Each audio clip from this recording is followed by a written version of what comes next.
Good afternoon, everyone.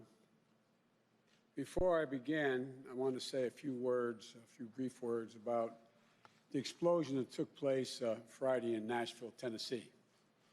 Federal, state, and local law enforcement working around the clock to gain more information on motive and intent. This bombing was a reminder of the destructive power that an individual or a small group can muster and the need for continuing vigilance across the board. I want to thank the police department in Nashville, particularly those 5 police officers who worked so quickly to evacuate the area before the explosion occurred, risking their own lives. And for all the firefighters and first responders who jumped into action early on that last Christmas morning. Their bravery and cool-headedness likely saved lives and prevented a worse outcome, and we are eternally grateful to that law enforcement agency. And I know the hearts of all Americans are the people of Nashville as they rebuild and recover from this traumatic event. Now, Vice President Harris and I, along with our nominees to lead the national security institutions, have just been briefed by some of the professionals who have been conducting agency reviews as a part of our transition. This is a long-standing part of the orderly transition of power in American democracy. We welcomed teams from the incoming Trump-Pence administration 4 years ago, gave them access to all that we had. And over the past few weeks, teams of genuine policy and management experts, many of them previous government experience, who have gone into agencies across the government to conduct interviews with personnel, to gather information, and to assess the state of the federal government that we will shortly inherit. These teams worked under incredibly difficult circumstances, taking COVID-19 precautions and waiting weeks for the ascertainment, meaning that so they could go in and be cleared to go in. But they have done an outstanding job.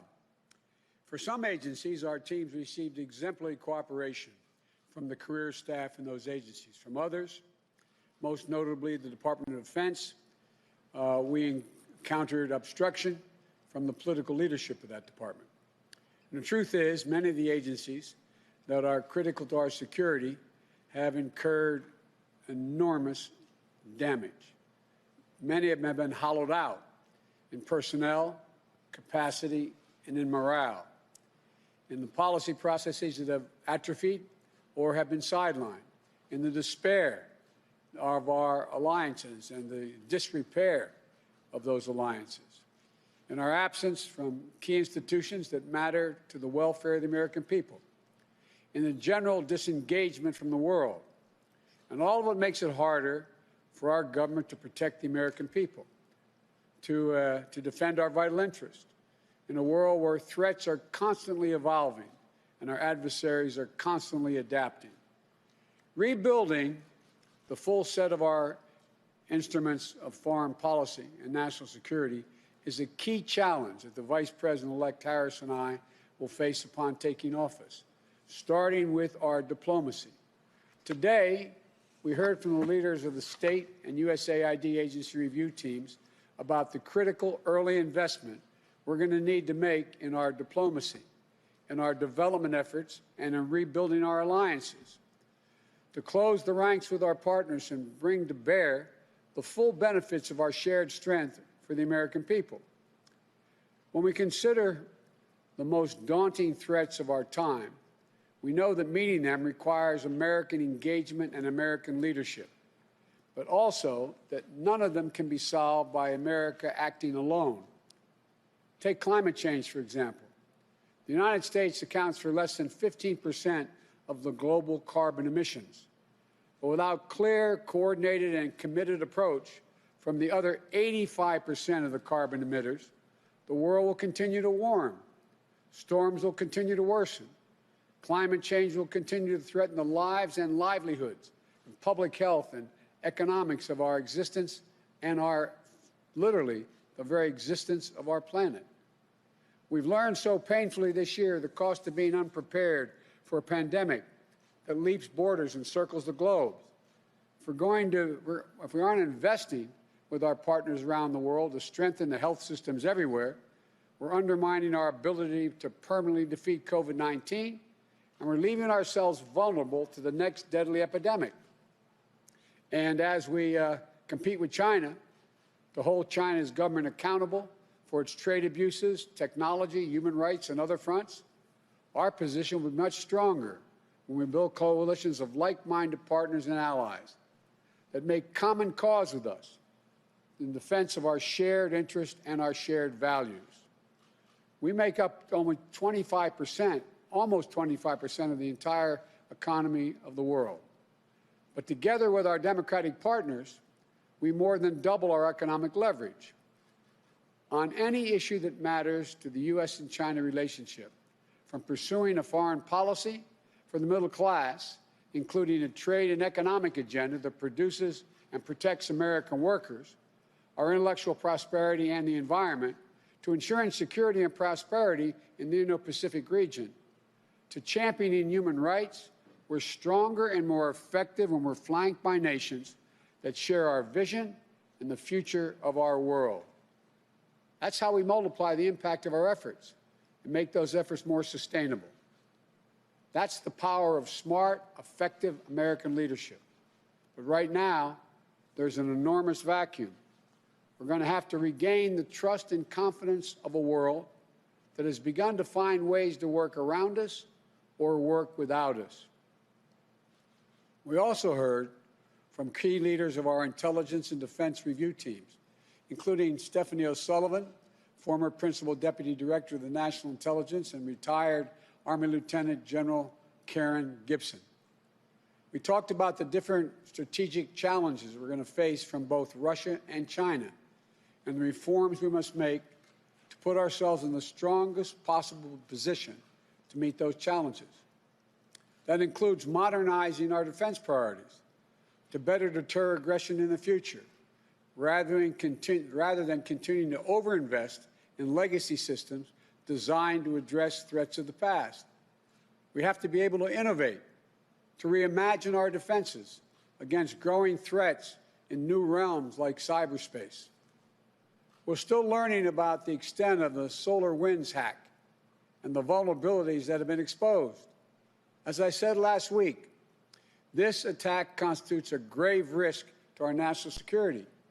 We need to close the gap between where our capabilities are now and where they need to be to better deter, detect, disrupt, and respond to those sorts of intrusions in the future. This is an area where Republicans and Democrats are in agreement, and we should be able to work on a bipartisan basis to better secure the American people against malign cyber actors. And right now, as our nation is in a period of transition, we need to make sure that nothing is lost in the handoff between administrations. My team needs a clear picture of our force posture around the world and our operations to deter our enemies. We need full visibility into the budget planning underway at the Defense Department and other agencies in order to avoid any window of confusion or catch-up that our adversaries may try to exploit. But as I said from the beginning, we have encountered roadblocks from the political leadership at the Department of Defense and the Office of Management and Budget. Right now, we just aren't getting all the information that we need for the outgoing administration in key national security areas. It's nothing short, in my view, of irresponsibility. Finally, we spoke about the day one challenge that we're going to need to address immediately, drawing on the skill sets of the Department of Homeland Security and the Federal Emergency Management Agency. We were briefed on the steps needed to clean up the humanitarian disaster that the Trump administration has systematically created on our southern border. We will institute humane and orderly responses. That means rebuilding the capacity we need to safely and quickly process asylum seekers without creating near-term crisis in the midst of this deadly pandemic. These are hard issues, and the current administration has made them much harder by working to erode our capacity. It's going to take time to rebuild that capacity. We're going to work purposely, diligently, and responsibly to roll back Trump's restrictions, starting on day one. But it is not as simple as throwing a switch to turn everything back on, especially amid a pandemic. We'll have to have a process to ensure everyone's health and safety, including the safety of asylum seekers, hoping for a new start in the United States, free of violence and persecution. Of course, an essential part of this will be managing the safe, equitable, and efficient distribution of vaccinations to as many Americans as possible, as quickly as possible. FEMA has an enormous part to play in this. And we heard from the former FEMA director, Craig Fugate, today. We want to make sure that our administration is poised to make full use of FEMA's domestic reach and capacity in managing our COVID response. And finally, from every briefer, I was heartened. I was literally heartened to hear about the incredible strength we'll be inheriting in the career professionals and working people across these agencies. They never stop doing their jobs and continue to serve our country day in and day out to keep their fellow Americans safe, just as they've always done. These agencies are filled with patriots who have earned our respect and who should never be treated as political footballs. I'm looking forward to the honor of working with them again, to asking for their advice and inputs to help shape the best possible policies for all Americans. I want to thank the incredible folks who've served on these agency review teams as part of this transition.